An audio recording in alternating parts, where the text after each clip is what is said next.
अपात्र असताना सुद्धा लाडकी बहीण योजनेचा लाभ घेतलेल्यांना मोठा धक्का बसलाय। सरकारनं या लाडक्या बहिणींकडून आता वसुली करण्यास सुरुवात केली आहे।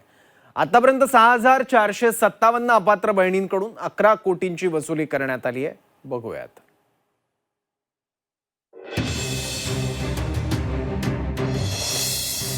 अपात्र लाडक्या बहिणींना मोठा धक्का। अपात्र लाडक्या बहिणींकडून 11 कोटींची वसुली।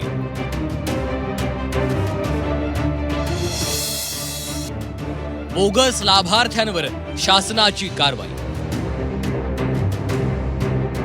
पात्रता नसतानाही लाखो महिलांनी लाडकी बहीण योजनेचा लाभ घेतला होता। यात अनेक शासकीय महिला कर्मचाऱ्यांचा समावेश असल्याचं समोर आलंय। दरम्यान आधी अपात्र लाभार्थ्यांची नावं लाडकी बहीण योजनेतून वगळल्यानंतर आता त्यांच्यावर कारवाईचा बडगा उगारण्यात आला। अपात्र लाडक्या बहिणींकडून 11 कोटी रुपयांची वसुली करण्यात आली आहे। ज्या लाडक्या बहिणी पात्र आहेत त्यांच्यावर कुठलीही कारवाई होत नाही।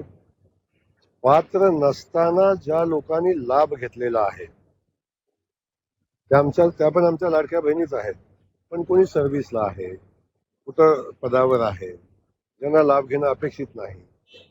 काही महिला भगिनींना आमचा पगार 40,000, 50,000, 1 लाख आहे, अशा काही बहिणींचा चालू झालेला होता। त्यामुळे वसुलीची कारवाई म्हणजे असं काही जबरदस्ती कुठे केली जात नाही। लाडकी बहीण योजनेचा अनेकांनी चुकीच्या पद्धतीनं लाभ घेतल्याचं सरकारमधल्या मंत्र्यांनी म्हटलंय। गरिबांसाठी ही योजना सुरू केली आहे, त्यामुळं या योजनेसाठी अपात्र असलेल्यांनी देखील पैसे उकळले, त्यामुळे त्यांच्या चौकशीची मागणी छगन भुजबळांनी केली। गरिबांना मदत व्हावी म्हणून एखादी ज्यावेळेला योजना पुढे आणतं त्यावेळेला अशा काही लोक जे आहेत त्यांनी त्या योजनेचा बोजवारा उडवता कामा नये। जर तुम्हाला स्पष्ट सांगितलेलं होतं की एका घरामध्ये 2च महिलांना मिळेल, त्यांच्यामध्ये 4 चाकी गाडी नको, अमुक नको, तमुक नको, त्यांचं उत्पन्न, त्यांचं घर, अशा अनेक अटी टाकलेल्या होत्या। तरी सुद्धा काही काही घरात 4 महिलांनी पैसे उचलले, काही नाही तर पुरुषांनी तर काय गडबडीत आणखीन काय केल्या। मग स्वाभाविक आहे। एकीकडे सरकारमधल्या मंत्र्यांनी अपात्र लाडक्या बहिणींकडून वसुली केल्याच्या बातमीला दुजोरा दिला, मात्र दुसरीकडे लाडक्या बहिणींना फक्त नोटीस पाठवली असल्याचं सामाजिक न्याय मंत्री संजय शिरसाट यांनी म्हटलंय। वसुली मला वाटतं आता अद्यापर्यंत केलेली नाहीये।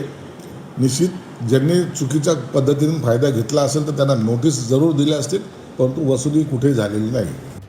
लाडकी बहीण योजनेच्या निकषात न बसणाऱ्या महिलांकडनं वसुली करण्याचं काम सरकारकडून सुरू आहे। सरकारच्या नियमाविरोधात जाऊन योजनेसाठी अपात्र असलेल्या महिलांनी देखील योजनेचा लाभ घेतला। दरम्यान यानंतर राज्यातील 12,915 लाभार्थी हे अपात्र आढळले आहेत। त्यापैकी 6,457 महिलांकडून आतापर्यंत 11 कोटी रुपयांची वसुली करण्यात आली आहे। ब्युरो रिपोर्ट, झी 24 तास।